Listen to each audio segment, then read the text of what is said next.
She says that she loves me, she just wants to fuck me. Got me feeling something, got me feeling nothing. Eh bien, salut et bienvenue dans cette nouvelle vidéo. Nous allons nous intéresser dans cette nouvelle vidéo au dénombrement des arrangements. Nous avons vu le dénombrement des playlists. Dans les playlists, je vous rappelle ceci, il y a possibilité de répétition d'éléments. Ce qui n'est pas le cas dans les arrangements. C'est à noter. Il faut noter cela. Il y a possibilité de répétition d'éléments dans les playlists, mais pas dans les arrangements. Et aussi dans les combinaisons, que nous verrons plus tard. Comme toujours, les objets sont créés à partir d'un ensemble E formé d'éléments, et les objets que l'on peut former à partir de cet ensemble peuvent être soit des listes d'éléments de E, soit des sous-ensembles de E. Nous en avons parlé dans le langage du dénombrement. Nous allons commencer par définir ce que c'est qu'un arrangement de P éléments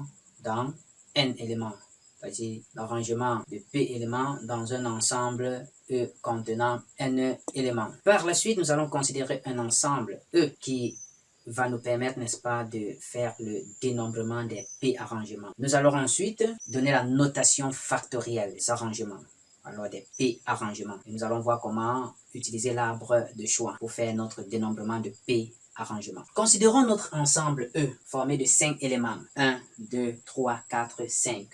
Le cardinal de l'ensemble E vaut 5. Donc, n est égal à 5. Petit n est égal à 5. On voudrait savoir le nombre de triplets 2 à 2 distincts formés avec les éléments de E. Alors, vous devez donc déjà comprendre que, puisqu'il n'y a pas répétition d'éléments, on aura n choix possibles pour le premier élément. Pour le deuxième élément, on aura n-1 choix possible. Pour le troisième élément, on aura n-2 choix possibles. Et pour le énième élément, on aura n-p plus e, 1 choix possible. D'où cette formule qui permet donc de calculer le nombre de résultats possibles, c'est-à-dire le nombre de triplets 2 à 2 distincts formés avec les éléments de E. Voilà la relation. Dans ce cas, le nombre de triplets 2 à 2 distincts, que je vais noter toujours grand N, ce sera égal à 5. Donc, on a 5 choix possibles pour le premier élément. Pour le deuxième élément, on aura donc 5 moins 1, ce qui fera 4. Pour le troisième élément, on aura n-2 choix possibles, c'est-à-dire 5 moins 2, 3. Résultat, cela donne 60.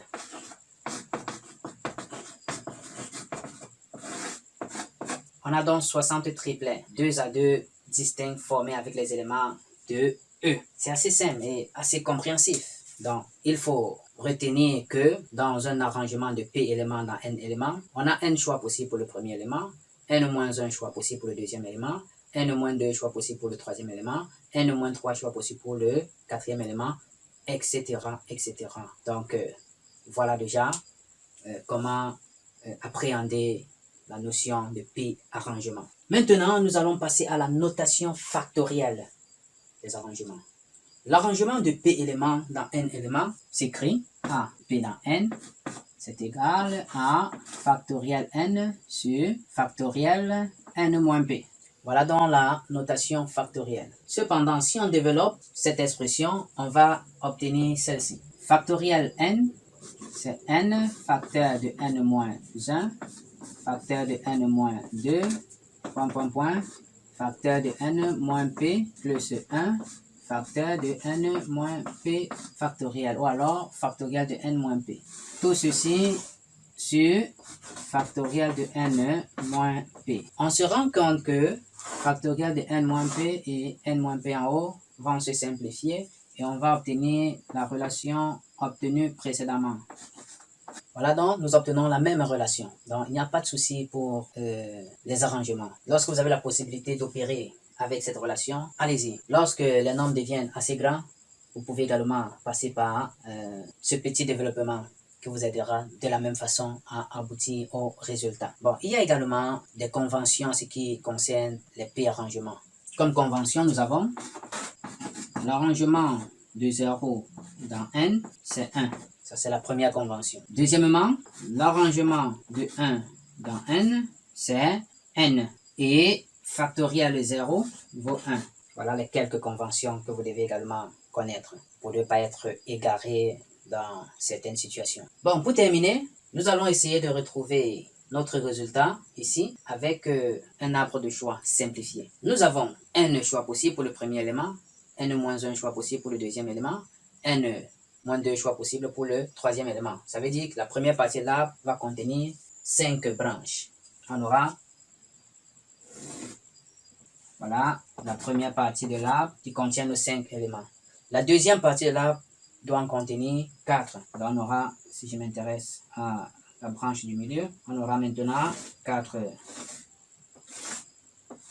Puisque je suis sur la branche numéro 3, je vais avoir ici 1, 2, 4, 5, exclu 3. Si je prends maintenant la quatrième, il y a maintenant n-2 choix. Donc je vais avoir 3 branches. Et comme je suis sur la branche numéro 4, je vais avoir, et il y a 3 ici, donc j'ai 3 et 4. Donc je vais m'intéresser au nombre 1, 2 et 5.